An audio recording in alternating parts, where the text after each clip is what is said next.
Streaming from Oklahoma's own digital studio, this is Jeremie Poplin with Thunder Breakdown.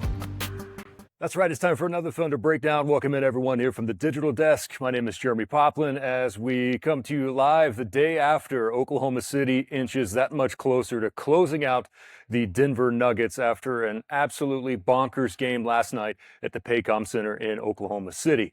Before we go to our special guest that's joining us live from Denver, from News 9, let's recap and remind everyone that you can find all of our Thunder-related content on the website at news9.com. We are streaming both the pregame and the postgame press conferences on the YouTube channel as well. Just search for News 9 on YouTube. All right, without further ado, let's head live to Denver with our special guest. You might know him, a little Thunder reporter by the name of Steve McGehee, who's joining us here from the digital desk. Steve, absolutely tremendous last night in so many different aspects. But first of all, to start, that was a lot of fun watching that one, even at home. I can't imagine what that was like in the building last night.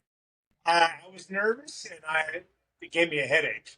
That third quarter, once again, second straight game, it was like the third quarter did not go Oklahoma City's way in 4 or 5, but they find a way there in towards the stretch run in the fourth quarter when it mattered the most. This series has just been so unpredictable. Tomorrow is game 6. Might as well be game 16. It feels like this series just gone on forever, Jeremy.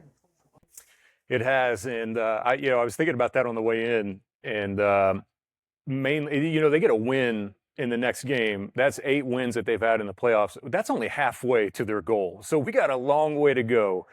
First things first, though, they got to take care of things either in game 6 or game 7. So where do we even begin from last night, Steve? Just the energy that was in the building coming back, an opportunity to really kind of take a stranglehold of that series. And Denver had other intentions. I thought the Nuggets, coming off of how they played at home in game 5, I thought they played tremendous, especially in the first half, of keeping pace and never really allowing the Thunder to get any type of lead.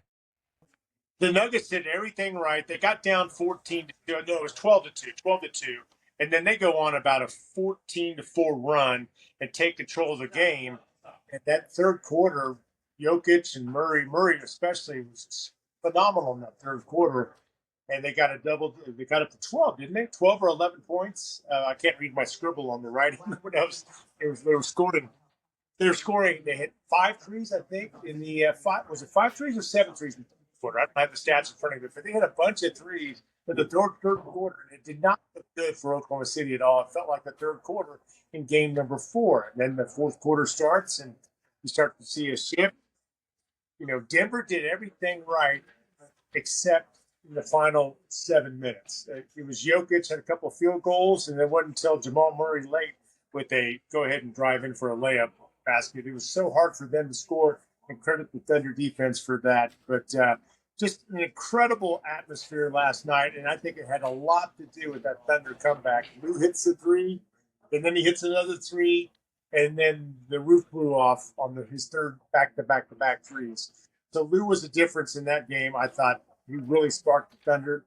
Shea and Dub hit 2 shots down the stretch, and the biggest probably shot that didn't go in that is underrated. For 28 seconds to go in the game, Nuggets down 6. Aaron Gordon misses a corner 3. When he put that shot up, I'm like, it's going to go in. They're going to be down 3 and get real tight. But he missed the shot for once. Aaron Gordon missed the shot. But probably one of the better, I would have to research it, but probably easily top 5, probably top 3 home playoff wins for the Oklahoma City Thunder. Just the way they were able to come back and rally and get that win. How anxious was the building last night and the tension that was there in the third quarter when that lead continued to build from Denver? It felt just like game 4 in Denver, like, this isn't going to go their way. Now we got to go home, and now we're in a must-win situation. But the fans didn't give up. I didn't see anyone leave. They were quiet, of course. There wasn't much to cheer about as you watch Denver, have a score-a-thon there. Really dominant. But it's just, Lu Dort cranked up the volume, and Lu had a questionable shooting performance in game 4 in Denver. So it was great. Mark Daigneault said, hey, I trust in Lu. I have confidence, and he kept with them, and it panned out. To me, And I heard Mark say this post game, and you've heard the players continue to say this, but this is still part of the process. This is a young team. And I think two things can be true at the same time, Steve. I think you can lose a couple of games in a series because you haven't necessarily been through the wars, but I also think that you can grow and show signs of growth through a series as well. We always want it to be so defined by either black or white. Well, they're young, so they're going to lose some of these games. Well, that's the reason why it's a series. You know, you get more than one shot at this over the course of this. You got to win 4. And I think that was on prime display and has been on display the past 2 weeks with how Oklahoma City has closed out in the fourth quarter and virtually has dominated this series in the fourth quarter. Yeah, they grew up in a hurry last night, but it comes down to, they cranked up the defense. They didn't let the playoff pressure get to their heads or get to them physically or mentally. They used the home court to their advantage. They hit shots when they need to hit shots. They didn't foul late. I think they learned that from game number 1.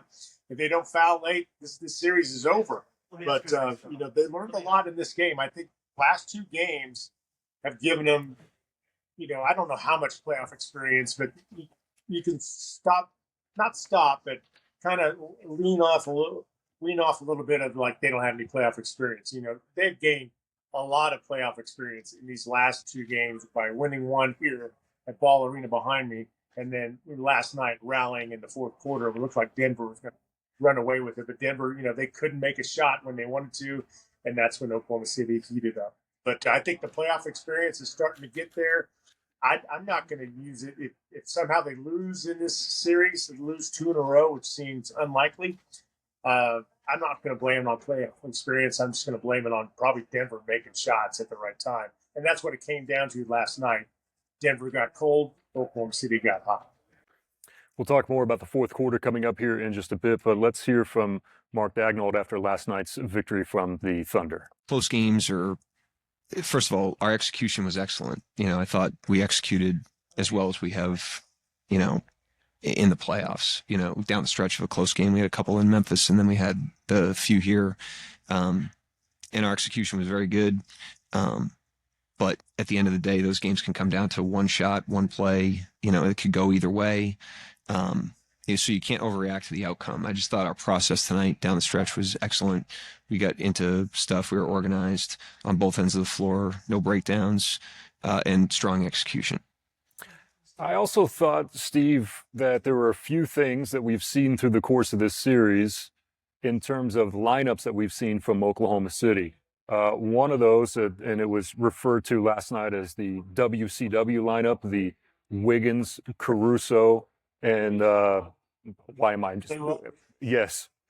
Just completely blanking there for a moment, but looking at that lineup and knowing what it has provided in certain moments, it has been very beneficial to Oklahoma City, and it was beneficial again last night. Yeah, tremendous. And we talked about this. It comes down to Denver doesn't have many options on that bench.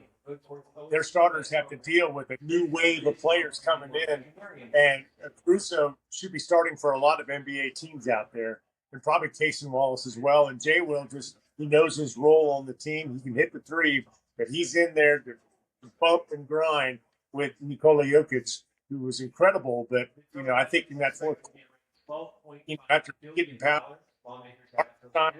a little bit of Chet and Jay Will, it starts to wear on a player, and I think that really showed up last night. We'll see what happens tomorrow night. But Oklahoma City's depth and their ability to get guys in and out and stay fresh, I think really wore down the Denver Nuggets. And, I think it's unfair for Adelman, the interim head coach for the Nuggets. He got, criticized. It's easy to criticize after the fact. But, he kept Jokic and Murray out there. Maybe should have given him a rest. But, Jokic and Murray in the third quarter were the reason why they had that double-digit lead. They had the momentum going into the fourth. So I'm with him. I would have kept your all-stars back on the court and try to finish Oklahoma City off at home and then try to win Game 6 here tomorrow night at Ball Arena. So I would have done the same thing, keep them out there. It's just, Oklahoma City cranked up that defense in the fourth quarter at the right time. And Denver was forced to take contested shots for the most part, and they missed. That feels like that's one of those decisions that darned if you do, darned if you don't, because if they lose, then the first thing you see is and hear is, well, yeah, Jokic ran out of steam last night, or Murray. I don't necessarily buy that with Jokic because he was battling on the boards all the way until the very end. Maybe Murray lost a little bit, but also Murray is paid a ton of money to knock down some of those shots, and 1 for 6 there in the fourth quarter. Christian Brown took one attempt in 10 minutes in the fourth quarter last night. I thought he kind of wilted a little bit under the pressure last night. And if you're a non-Jokic player for the Nuggets, you went 1 for 15 in the fourth quarter last night. That's not going to win very many games at all. Yeah, Michael Porter Jr. wasn't there to knock down some shots. Gordon had some good shots, but not when he normally makes them. So the crew behind Murray and Jokic was not there. And the bench, Russ, shooting, no, that's not going to happen. Watson does a pretty good job, I think, limited minutes. If their bench was deeper, this would probably be a different series. But, I hate the saying, but it is what it is with Denver. They got a great starting 5, and that gets real questionable after that. Yeah, we're looking at this shot right now. I mean, beautiful. It just unbelievable, and we'll see the big one here coming up in just a bit. But this is a little bit of how hot the Denver Nuggets were during this stretch here. You see Murray, who really got rolling there in the third quarter. He had like 13 points, I think, in the fourth quarter. That really kind of helped spur them on right here. But this shot right here, and this tied it up at 103, maybe one of the more incredible shots. And I'll have to admit, there might have been an expletive that flew out of my mouth on the couch when he hit that. And I'm trying to be quiet because everyone in the house is asleep because it's a late night. But that's just one of those unbelievable moments that I don't know if I'll ever forget. And I can't imagine what that was like in the arena because it just felt like it just went completely silent. Yeah, it did. And you had that knot in your stomach going, oh, no, they're going to come back and win this game. And we're going to lose. I mean, it's an incredible shot by him. It's just amazing. But then Oklahoma City recovered. Shea hits a 3. A-Dub hits a 3. So, but Jokic did everything he possibly could to win that game for the Nuggets. But it's just amazing that last couple of games before that he was good, but he wasn't great. Game 1 he was great. This game he was great. And they're gonna need that same type of performance, I think, if they want to go back to Oklahoma City and force a Game 7. They need that from Jokic, but the role players, Porter Jr. and Christian Brown, they have to step up too, and they know that, or it's going to be, it's interesting. I'm a little 50-50 on tomorrow night's game. I think it's going to go back. Talking to some Denver people at the airport this morning, they're not giving their team much of a chance. They just think they're running out of gas. So we'll see. Man, I don't buy into that. I mean, they probably know more than what we do, but that's not what I've necessarily seen out of this Denver team over this last stretch of 2-3 years since they've been considered to be one of the elite level teams in the league. I wouldn't be surprised. I'm still looking at, tomorrow night's game as kind of a coin flip, if we're just being honest, and we could be right back in Oklahoma City on Sunday. I think they would be motivated because last year they felt like they had a chance to win it all. And they just got knocked out early. So, they had that motivation on their side all year to get back to this point. And, now their back's against the wall. Obviously, they got to win 2 straight, including 1 in Oklahoma City, to move on to the Western Conference Finals. But, yeah, I think tomorrow night is a coin flip. And that's no knock on the Thunder. The Thunder can win if they play defense and hit shots when it counts the most. And that's very possible. But Denver, they're tired. They're worn out. Hopefully they get some good rest and make it a competitive game. And they got the home crowd behind them. That's always good for about 4 or 6 points, give or take. But we'll see. But yeah, I'm with you. It's a coin toss tomorrow. All right, let's talk quickly about Lu Dort. It was funny watching the wave of emotion on social media. Now, I've learned my lesson. Try to stay off of social media as much as possible in a game because there's some enraging things that happen on there. And quite frankly, the temptation is too much for me sometimes to respond to things that I know is in my best interest not to respond to. But to ride the wave of momentum, Steve, from the disappointment and anger with some over the level of play from Lu Dort, to then see it completely change once he starts knocking down shots, It speaks a little bit to what Mark was talking about post game, which was, listen, I'm never going to bet against Lu Dort. I'm just not going to. This has been kind of the journey of Lu Dort throughout his career and what he's turned into. And Mark had to go away from him a little bit in a previous game, but Mark is one to not let one performance in one game, dictate and determine what happens with a player the caliber of Lu Dort. And when they needed him the most to come through last night, he hit some of the biggest shots that you could make an argument that saved that game for Oklahoma City last night. He definitely saved the game with 3 threes in a row. Definitely, if he doesn't make those, Oklahoma City's in a must-win situation here tomorrow night. So he was I would say he's the MVP. And if Shea and Dub were big, a lot of guys in that roster, but I think Lou was the MVP of the game just because he turned the game.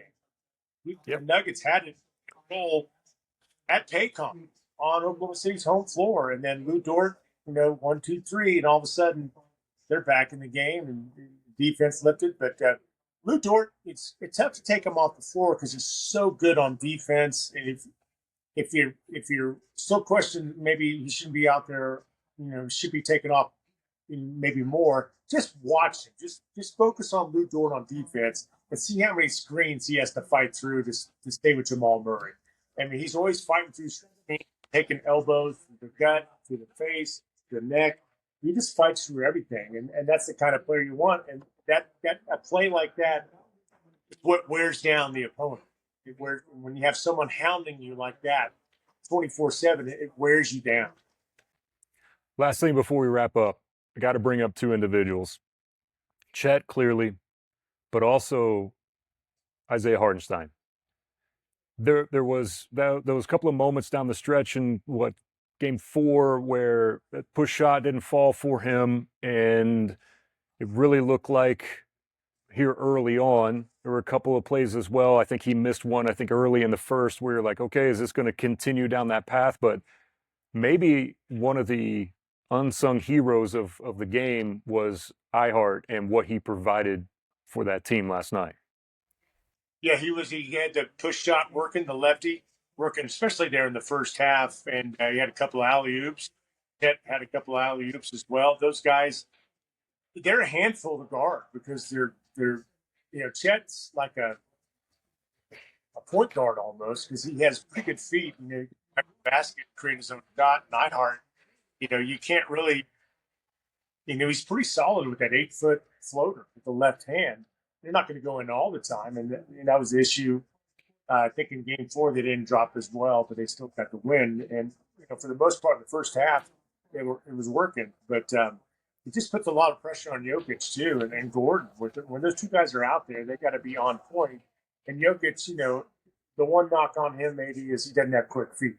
But when you're 7 feet tall and that size, that's to be expected. And I think that kind of wore down there fourth quarter. But there's a reason why they got Hartenstein. There's a reason why they got Holmgren, to help out in situations like this. And it helps to be at least 7 feet tall and know how to score. And I didn't even bring up, how about the block from Ihart on Aaron Gordon? Oh, my gosh. Yeah. But one of the best blocks I think that we've seen the entire year so far. And then Chet had one on Jamal Murray. Jamal Murray went inside and got up there and brought it down, So, those aren't blocked. Those may be 4 points for the Nuggets, and we maybe have a different outcome. But everybody had a hand in yesterday's game. I would imagine Isaiah Joe probably wished he would have played a little bit more, but what they had was working. Maybe on Thursday night, Isaiah Joe gets in there and knocks down some threes and plays a little longer. But it's just, Oklahoma City has a deep bench, and they're going to have to rely on this bench. You got to keep wearing them down. I think the key tomorrow night is, try to stay in front of these guys and put doubt in their heads. And then, in the fourth quarter, do your best to kind of pull and add to that lead and keep the crowd out of the game. And then that'll put major doubt in Denver. But I'm not sure. We'll see. I'm 50-50 on tomorrow night's game. I still think third and fourth quarter, I'm anxious to see what Denver looks like, how much gas is in it. And this game's a little sooner, too. So it's normally a little – so I think it's 7:30 7:30 Oklahoma time, 6:30 here. So, that doesn't bode well for them. That they could use another extra hour, an hour and a half rest. But hopefully that's to OKC's advantage. But it's gonna be fun to find out. It's been a great series. It seems like a long series too. Oh, boy, does it. And I think you could make an argument on both sides. Both teams feel like that they could be up right now in the series. Oh yeah, Multiple yeah. games. I think it's just been one of those types of series. Maybe even a little bit weird at times with the way that some of these have played out. Steve, get some rest. I know we got another long night coming up after a long night last night. Glad you had safe travels. Some good dinner in Denver as well as we get set for another game with the Thunder coming up tomorrow night at 7:30. Great to see you again, and we'll check in again with you when you are back here in the state of Oklahoma. Yeah, we got some rain here over Ball Arena. So I don't. Is that a Thunder sign? I don't know. We'll see. I know some Thunder fans might actually take that as a sign, Steve, for sure. Safe travels, my friend, and we'll check in again with you soon. Take care. That is Steve McGehee, who's joining us from his hotel room there in Denver as we get set for the Thunder and Nuggets game number 6. That is a 7:30 tip-off. Game 7 would be on Sunday if necessary. Thank you for tuning in. And remember, hit that like and subscribe button watching here on YouTube. And we'll see you next time for another Thunder Report from the Digital Desk.